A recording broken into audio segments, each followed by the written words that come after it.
and it's been body worked already, because you can see the body filler, then you see the layers of primer, and then the old paint, then the new paint, you know. So yeah, but when I come in, I'm gonna cut this. That's why I remove the bumper, guys. I remove the bumper so I can get in here and really cut this out, have room to work. And I got the inner wheel well out on this side, so I can just come in here and get this thing patched up and, you know, get it done right. All right. So they have all of this, like, I believe it's in there maybe for sound deadening or something like that. I don't know why they would have that in there, but all of this stuff here. So I dug this out of here already. Then I cut a little hole. It was rotted on this end. So I want to come in and clean this up. Now this back side is rotted out.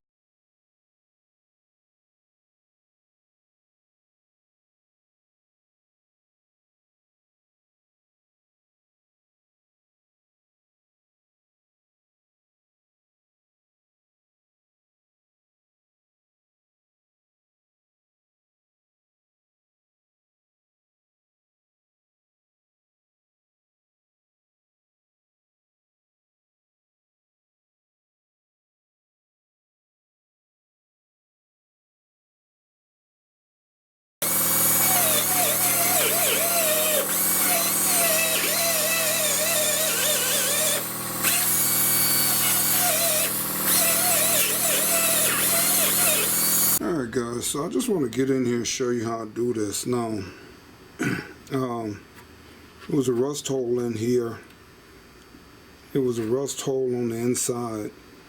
Now, I don't know, you know, could fill that in with, I don't know what you would fill it in with, honestly, because I don't do work like that, and try to seal it off. But open that up, clean up the rust really good. Then I'm gonna come in and weld me a piece of metal in there. Then I'll pour 15 it from the back side, spray weld through primer on this side, and then I'll come in and fix this outer fender, quarter panel here. So this is the way I come in here, guys. I mean, I'm not showing you all the steps and the welding and everything. I'm just showing you how to come in here and do this. So I try to square this off the best I can, and then it's kind of rounded, so I round my piece of metal the same way, and once I get it to fit in there, then I come in and weld it up. Like I said before, guys, you got to be careful with welding. I clean a lot of that foam or whatever they have in here, you know, I clean a lot of that out, so when I weld in here, I'm still making sure that this don't get hot and this ain't burning. Now if you look, guys, you see this been body work before. So before my auntie brought the car, you know, they just had this looking good and it started back bubbling. You know, she had the car, oh, for a good 7-8 years now, but you know, after a while it just come back through. Now the way I'm doing it, you know, I still might have to cut out this, but that seems pretty strong there, so I clean that up pretty good.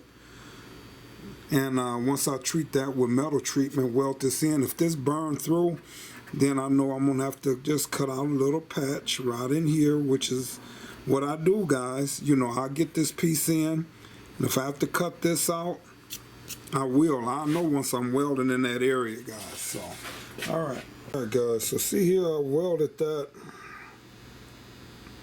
I welded that up. Now, what I do, guys, I come in.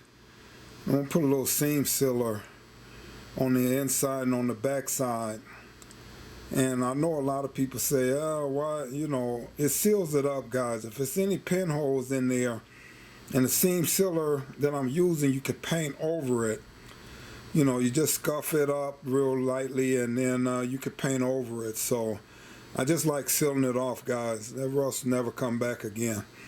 You know, so I got a few more other spots I gotta hit here, guys, but come in and get this finished up right here first. Alright, so you have to wonder why Chrysler had a hole right there, knowing that stuff get wet,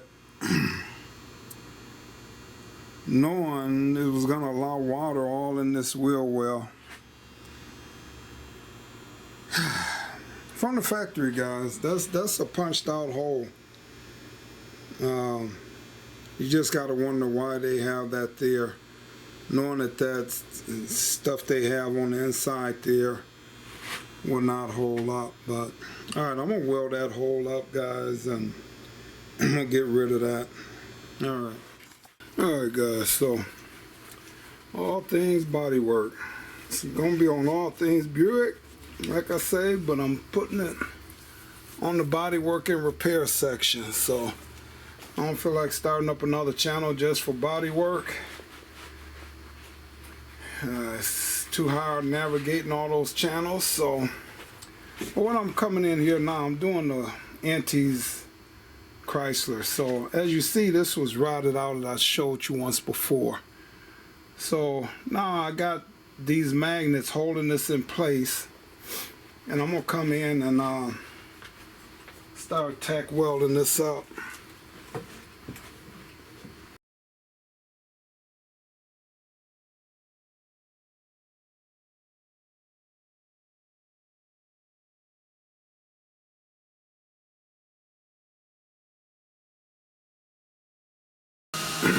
And what I'm gonna do, guys, is once I get this tacked in place in a few places, I'm gonna take my little saw thing and open this up, open these gaps up just a little more. But I'm gonna get this all tacked in place where it needs to be tacked first, guys.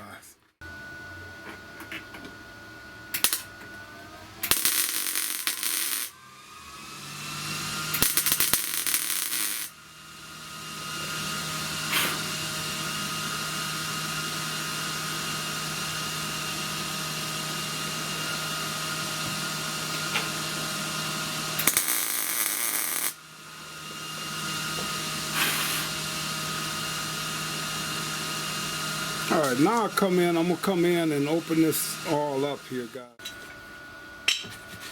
Alright, so if you see here, I got this pretty close.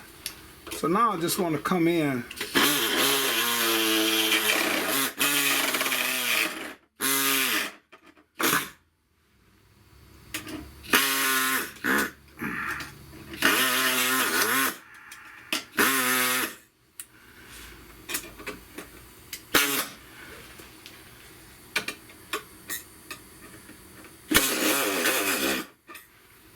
Just clean this all up, guys.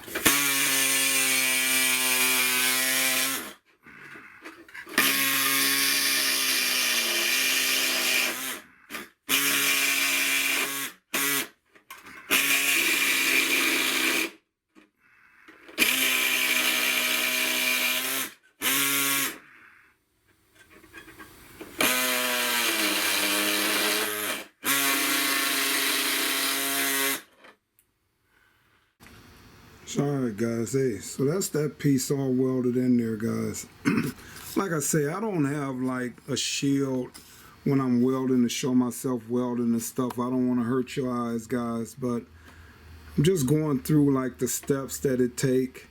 So now with this, I put a slight slim of mud, you know, I'll grind these on down, little spot welds, little holes that were still there. Look like I might have one or two more right there that I have to get. I have to just look at them because I can't get a light in back of here. That's normally how I check if I'm working on a door panel or something, I can put a light on the inside of the door and it'll show me if I still got little pinholes there. But that's another reason why, guys, I take the seam sealer, paintable seam sealer, so I could prime over the top of that seam sealer, and I just go around where my welds are, and it's gonna seal off any little pinholes that I can't see or can't get to, especially if I can't get the light behind there. Look like I might have one more little hole right here. I try to get them all out, guys, before I body work, but I always put seam sealers, primable, you know, paintable seam sealer over this, and it'll seal off any little pinholes, guys. I've never had it come back bubble, because that's the thing about any of this work, guys, that you do. I don't care, you know, if you put new metal in there, if you got air that can get in from the back side or whatever panel you putting in, it's gonna start to bubble and come back. That's why I put the seam sealer, just in case I don't get all my little pinholes. It's gonna seal it off, and air won't be able to get to the body work after I put the body filler over this, prime it and paint it. So I always put the seam sealer, guys, just the way I do. You know, a lot of people might say, hey, that's because you're not a good welder. No, I'm not the best welder, you know, but I get the job done. That ain't going nowhere. That was rotted out. I still got all this to do. I got this panel in there. I got the seam sealer on there. I sand that down, and I sand that down, and before I, you know, do the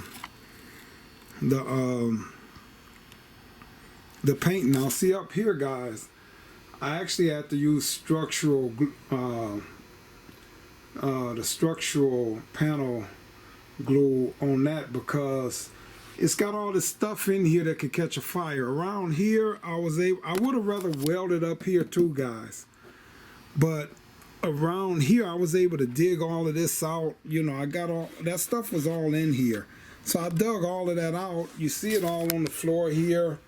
You know, I dug it all out, but I couldn't get up in here, and I didn't want to catch the car on fire, so I just glued these pieces in place, which is good, because see, that ain't going nowhere either. It's the same stuff they use to glue a lot of these panels on. A lot of these panels ain't welded on these cars no more, guys. Some of them, a lot of this stuff is glued in.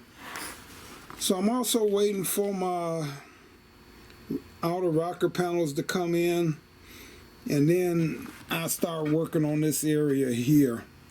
But I'm waiting on those rockers to see how much the rocker, you know, how far do it come back, I don't know.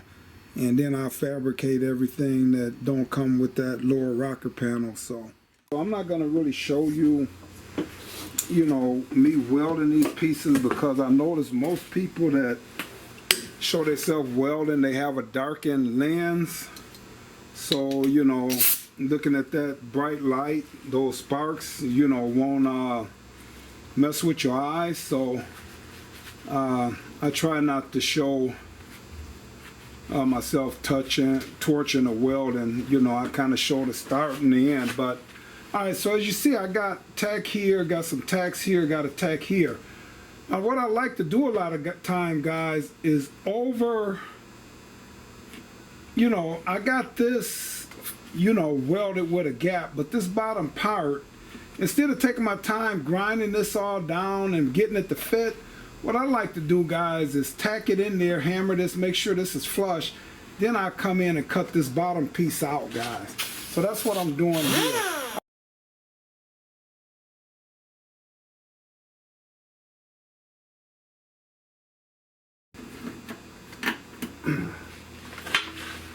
And do that way. Now all I got to do, I tap this in. It's actually falling in there flush already. Then I come in and weld this bottom piece in, because what I did, I welded a bottom piece in the bottom down here already to make sure this is strong. I gotta, you know, grind it down some up under here so the bumper fit flush. So I welded a piece, just a small piece in the bottom already, so this is ready. Then all I have to do is tack this piece in. I'm gonna come in and I'm gonna sharpen this up just a little bit in this corner.